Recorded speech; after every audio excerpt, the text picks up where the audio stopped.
بسم اللہ الرحمن الرحیم۔ السلام علیکم ورحمۃ اللہ وبرکاتہ۔ اقصی کیانسوں کیس نمبر 39 حصہ دوم۔ وہ جوک در جوک جماعتوں کی شکل میں آ کر ان کی بیعت کریں گے، یعنی ان کے ہاتھ میں ہاتھ دے کر ان کی اطاعت اور دین کی سر بلندی کے لیے جان و مال سے جہاد کا وعدہ کریں گے۔ ان کا ایک ہی نعرہ ہوگا، فتح یا شہادت۔ سچے مہدی اپنے جانثاروں سے اپنے لیے کوئی مالی مفاد حاصل نہ کریں گے، بلکہ انہیں ان چیزوں کی فرصت ہی نہ ہوگی۔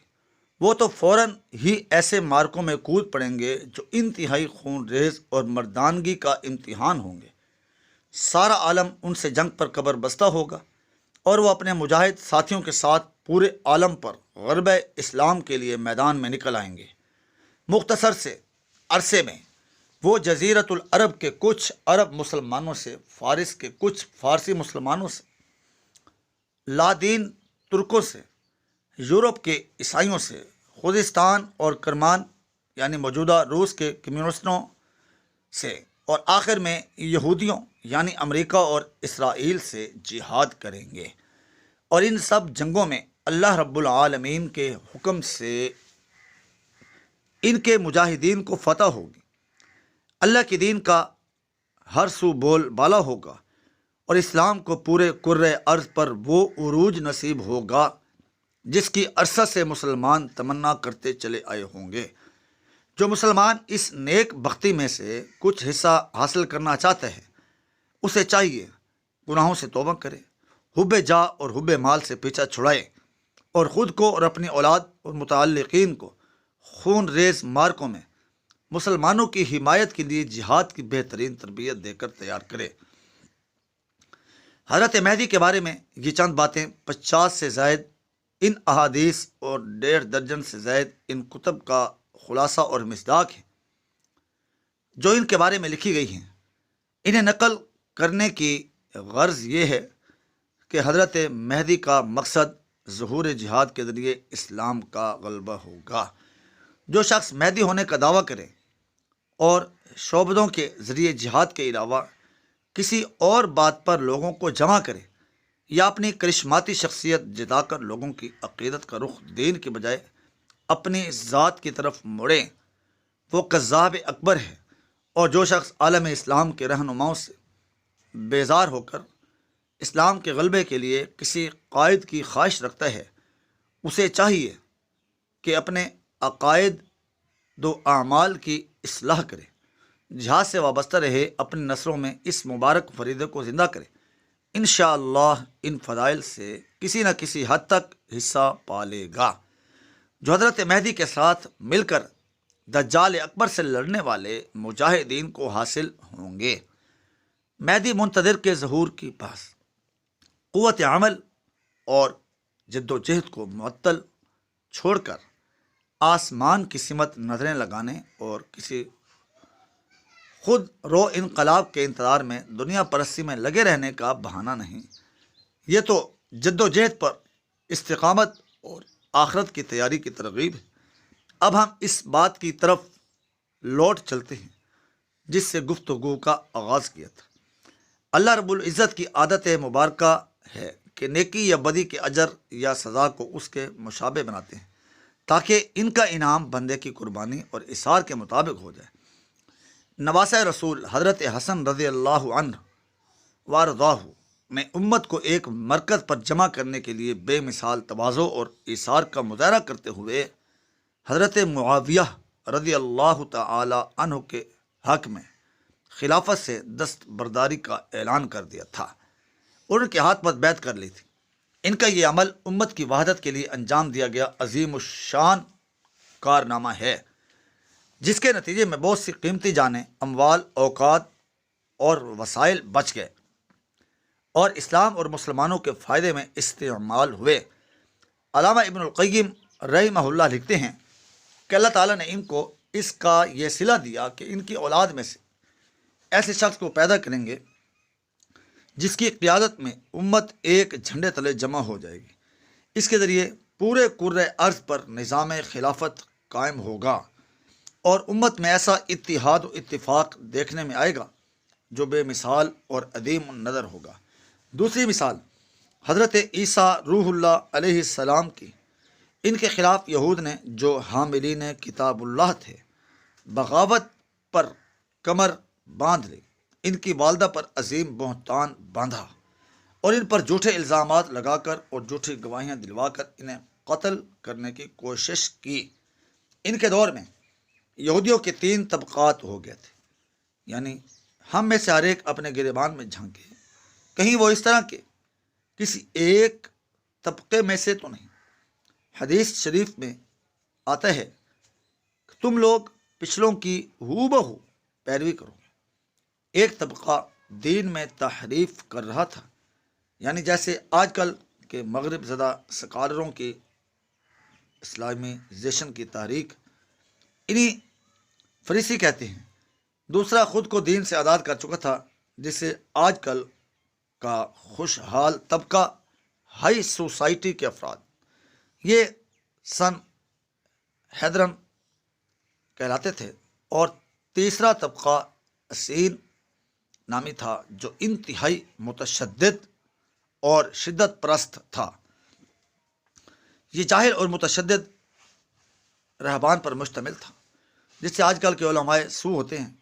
ان تینوں طبقوں نے سیدنا حضرت عیسیٰ کلمۃ اللہ علیہ السلام کے دعوت کو دبانے اور ان کے مشن کو ناکام بنانے کے لیے ایسا فساد برپا کیا کہ ان کی جان لینے کے درپے ہو گئے۔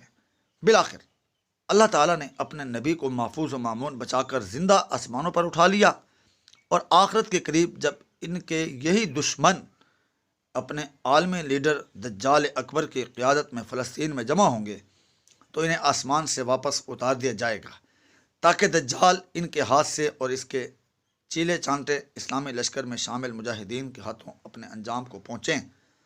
حضرت عیسیٰ علیہ السلام کے شاگرد چونکہ جہاد کے مکلف نہ تھے، ان میں سے ایک نے غداری بھی کی، اس لیے حضرت محمد صلی اللہ علیہ وسلم کے شاگردوں یعنی صحابہ کرام کے نام لواؤں مجاہدین کو یہ اعزاز حاصل ہوگا کہ وہ جناب عیسیٰ بن مریم مسیح بن مریم علیہ السلام کے ساتھ مل کر ان کے دشمنوں سے انتقام لیں، اور جس طرح ان کے بڑوں نے اپنی جان پر کھیل کر محمد الرسول اللہ صلی اللہ علیہ وسلم کی حفاظت اور ان کے دشمنوں کو تہ تیغ کیا، اس طرح ان کے آخری لوگ حضرت عیسیٰ روح اللہ علیہ السلام کے گرد جمع ہو کر جان نثاری کا مظاہرہ کریں گے اور مغفرت و جنت کی ایسی بشارت پائیں گے جیسی ان کے بڑوں یعنی صحابہ کرام رضی اللہ عنہم اجمعین کو ملی تھی۔ بہت زیادہ انبیاء کرام دین حق کی دعوت کی پاداش میں قتل ہوئے، مگر دشمنوں کے حملے سے بچ کر صحیح سالم آسمانوں پر جانا اور پھر واپس آ کر انہیں تحقیق کرنا صرف اللہ کے پیارے بندے حضرت عیسیٰ علیہ السلام کی خصوصیت ہے۔ یہود عالمی اقتدار کو اپنی وراثت گرانتے ہیں ہوئے مسیحا یعنی دجال اکبر کے ظہور کے لیے کتنی بھی سرگرمی دکھائیں، لیکن در حقیقت وہ اپنے حتمی انجام کار کے لیے اسرائیل میں جمع ہوئے ہیں، اور ان کا انجام کار وہ ہے جسے اللہ تعالیٰ نے سورہ انبیاء میں بیان کیا، اور جس بستی کو ہم برباد کریں تو ممکن نہیں وہ دنیا میں پھر پلٹ سکے۔ سورۃ الانبیاء آیت نمبر 95۔ اسرائیل اور امت مسلمہ کے مابین کشمکش دراصل عہد حاضر کی امت مسلمہ اور سابقہ امت مسلمہ جو اپنے منصب سے معزول ہو چکی ہے کے درمیان وہ مارکہ ہے جس میں استقامت دکھانے والے سرخرو ہوں گے۔ صدر پاکستان نے پچھلے ہفتے لاہور کے گورنر ہاؤس میں ایڈیٹروں اور کالم نگاروں سے گفتگو کرتے ہوئے کہا ہے کہ اسرائیل کو تسلیم کرنے کا ایشو امریکی خوشنودی کے لیے نہیں اٹھایا گیا، بلکہ اس کا مقصد اسرائیل اور بھارت کے درمیان بڑھتے ہوئے فوجی تعلقات کو حد میں رکھنے کے لیے قومی ذہن کو تحریک دینا تھا۔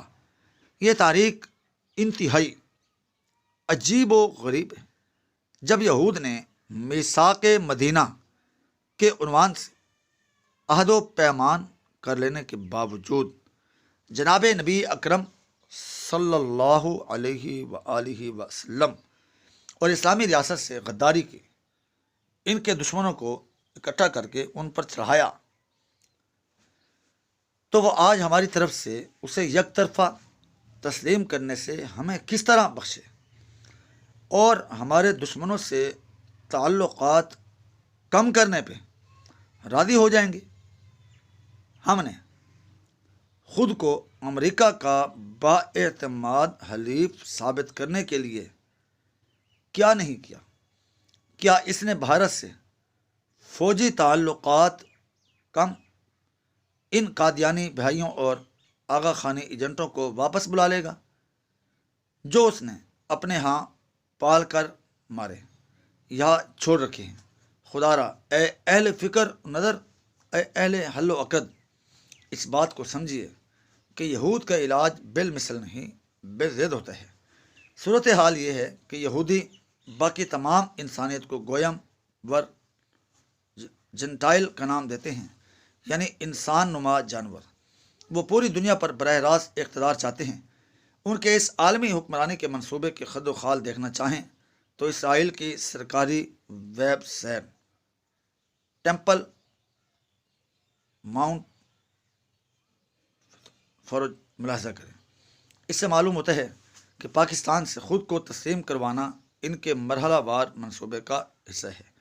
یہ ہیں ریاست سٹیپ، مختصراً ان کے اسرائیل کا قیام اور عرب حریفوں پر کنٹرول، عرض موعود پر تمام دنیا سے یہود کو اکٹھا کر کے آباد کرنا، مسجد اقصیٰ کی بازیابی اور نعوذ باللہ انہدام ہیکل سلیمانی کی تیسری مرتبہ تعمیر۔